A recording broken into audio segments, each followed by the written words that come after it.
warahmatullah.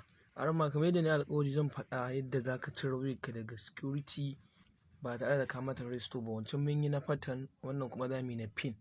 Da farko abin da za ka fara a gurgurde za ka danna wayarka haka. Za ka danna ta sai ka yi haka, sai ka sa incorrect pin haka dai. Incorrect pin. Ganin ya sa incorrect.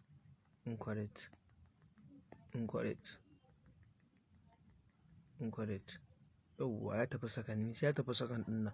Kafin ya gama ka tafi emergency, ka sa star 0 star 0 star 0 star 0 star sai ka sa hash, sai ka sa 147 sai ka sa star, sai ka sa 0 star 0 hash sai ka danna nan kuwa. Kun ga abin da ya rubuto mana? To yanzu sai mu yi haka. Kun ga sakannin ba su gama tafiya ba. Kan su gama tafiya sai mu danna ta haka. Yanzu za ta kawo mana da kanta. Yanzu za ta kawo. Kun gani? Yanzu za ta kawo mana. Ta kawo mana da kanta yanzu. Wannan hanya ce cikin sauƙi yadda za ka cire wayarka daga security ba tare da ka mata restore ba, abubuwan ka sun sauka. Yauwa na gode.